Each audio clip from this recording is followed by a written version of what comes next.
Right. Thank you, Stuart, for inviting me once again to this group. And would like to say thank you for everyone.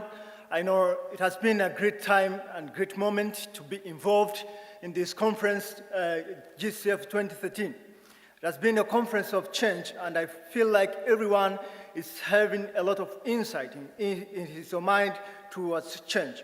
I would like to end by giving one or two stories about one of the boys, which is known as Mboya, and another boy whom is known as Crispian, that has been a part of changing back to Tanzania.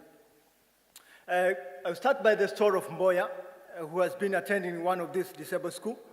His name is Mboya, and he has been born in a Maasai family in West Kilimanjaro, Tanzania. At the age of 3, he has been involved in grazing cattle with his father, and at the age of 4, he misses his pre-primary education.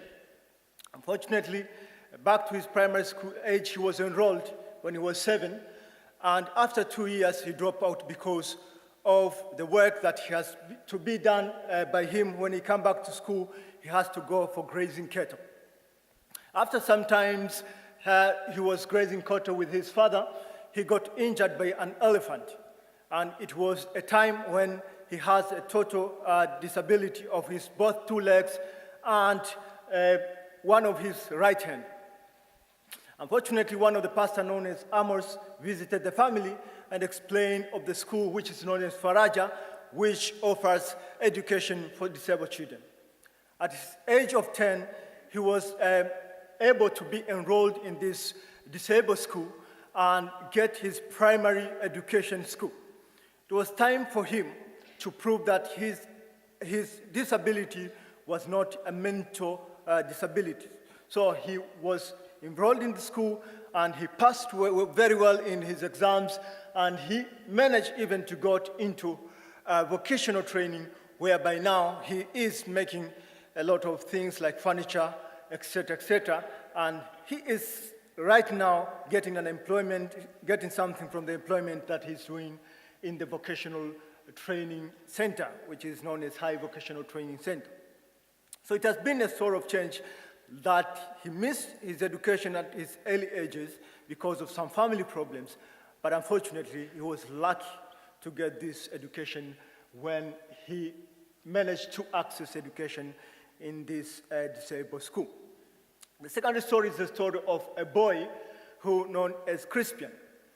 He has been born in ages whereby his parent was imprisoned when he was at age of 1. So he left with nobody. He missed the parental care, and he was passed to relatives in which they didn't manage to take care of him in terms of education. At his age of 5, he was identified as one of the vulnerable children in that community, and he got an opportunity to be enrolled in one of the schools that is known as Fuka, whereby the Vine Trust is supporting the building accommodation for disabled and vulnerable children. So he is a talented trumpet player in that school, and he has a good pass marks in his first year, his primary one.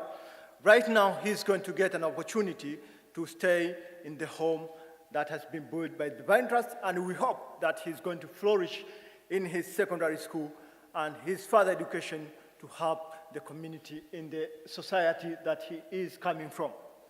So these are just 2 stories of change in terms of education. And at this particular juncture, we are calling everyone to be involved. There's a say back home which says, like, if you can't dance, if you saw somebody dancing and you can't dance, just jump on the floor and join the team together.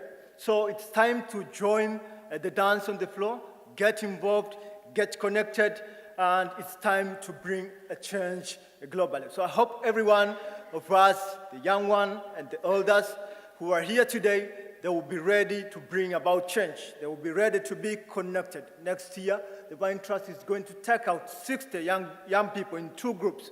That is going to be a school trip in Tanzania, the first school trip in Tanzania to bring about change in education. The main focus is to bring about change, especially in education. Thank you very much.